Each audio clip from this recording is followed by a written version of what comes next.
Ils vivent à Montréal, mais viennent du Mexique, de l'Équateur ou du Chili, là où les enfants naissent un ballon entre les mains. Aujourd'hui, ces petits latino-américains sont venus jouer à Wemotaci.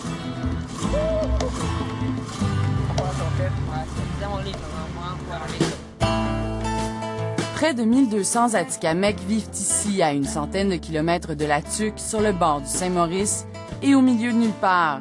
Mais pour ces enfants qui ont quitté le tiers-monde, la réserve a quelque chose de familier. Ça me ressemble beaucoup à mon pays et aussi de la ville que j'y viens. C'est très similaire. Pour moi, c'est nice. Il y a beaucoup de mouches? Ah oui, c'est pour ça qu'il manque. Au milieu des épinettes et des mouches noires, les jeunes Atikamekw s'ennuient et s'évadent comme ils le peuvent. Il y a des problèmes de consommation de drogue et d'alcool. Ouais? Ouais.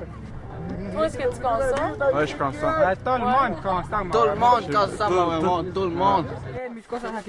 Amener ces jeunes joueurs initier les Atikamekw au plaisir du ballon, c'est l'idée de Raúl Lopez, un Chilien qui dirige les Pirates de Montréal. Moi, je pense que le soccer, ça aide beaucoup le monde, surtout les jeunes. Ah, je suis capable de faire ça, je suis capable de faire compter un but, de frapper un ballon, de faire une belle passe, etc.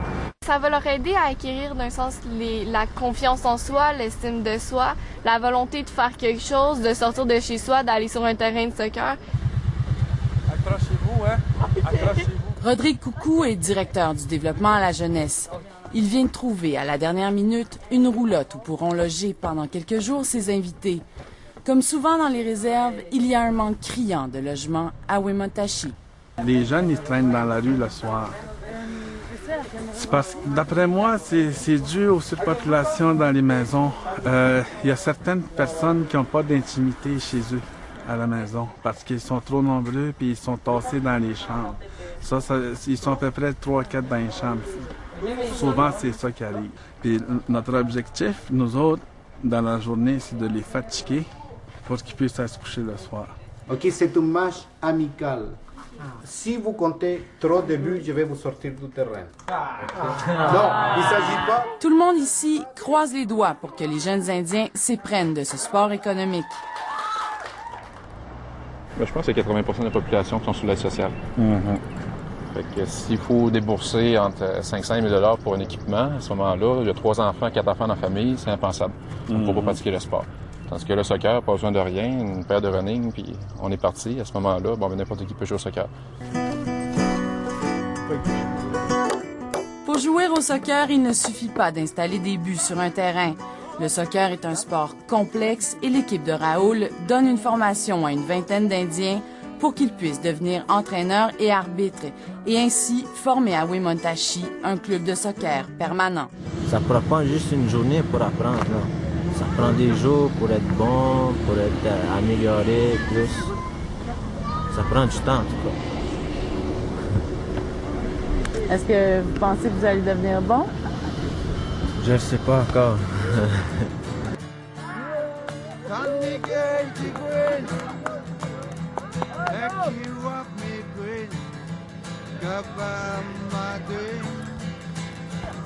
Ils sont très forts. Ils sont vite dans l'anticipation des jeux. Ils sont capables d'anticiper les jeux très très vite. Ils sont extrêmement vite pour aller récupérer des ballons. À Wemotaci, comme dans la plupart des réserves autochtones, on étudie pas très longtemps. Adélard, par exemple, a abandonné en secondaire 1 et ses amis ne sont pas beaucoup plus motivés. Qu'est-ce que tu veux faire dans la vie? Ouais. C'est pas là. Je voulais être avocat, mais je penserais pas que ça déroulerait bien. Là. Non, tu penses pas? Quoi? C'est pas trop de drague dans mon sang. Le soccer, est-ce que ça vous intéresse? Ouais, ça m'intéresse, ouais. C'est fun, là. Qu'est-ce que ça peut faire, le sport, dans une communauté comme Weymouth? C'est pas... Le sport... Ça peut juste aider. Ouais.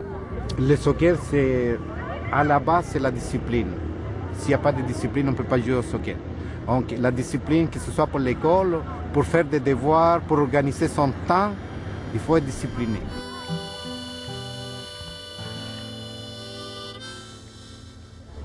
Pratique. Pourquoi vous l'avez inscrit au soccer? Je trouve que c'est une bonne. C'est un sport d'équipe. Aujourd'hui, c'est important parce qu'on est en train de perdre, jouer en équipe. Vous savez, les jeunes, on peut entendre les jeunes rire comme ça. Là, puis c'est fun. Ouais, s'amuser. C'est rare, ça fait longtemps que j'ai pas entendu ces sons-là. Là. Ouais. C'est très. Je trouve ça. Ça fait du bien. Ça fait du bien au cœur. Ça me fait chanter, je peux dire.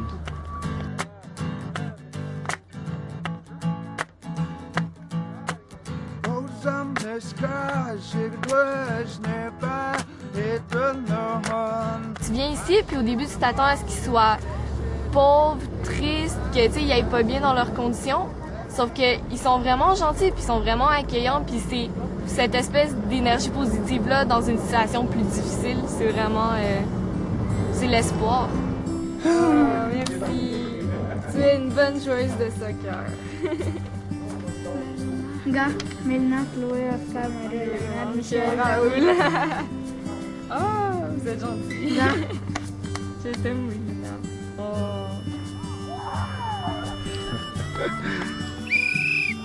Comme vous voyez, les matchs viennent de se terminer. Et l'équipe de Manon y a gagné 3-1. C'est quand même un bon match pour la première fois. Demain, ça va continuer, c'est un tournoi. Les Pirates de Montréal ont apporté une vision qui est un peu plus différente. Nous, c'est ça. C'est des gens qui ont beaucoup de plaisir à jouer. Plus que la compétition, ce qu'on veut, c'est que les gens y aillent le fond. Déjà, une autre réserve à Tikamek a demandé au groupe de Raoul d'aller y former des entraîneurs et des arbitres. Et si la solution, finalement, se trouvait dans le ballon? Nous, on ne croit pas que des grands discours peuvent faire quelque chose. C'est vraiment des petits exemples qui sont dans l'action que ça se passe. Et ça, c'est vraiment l'action.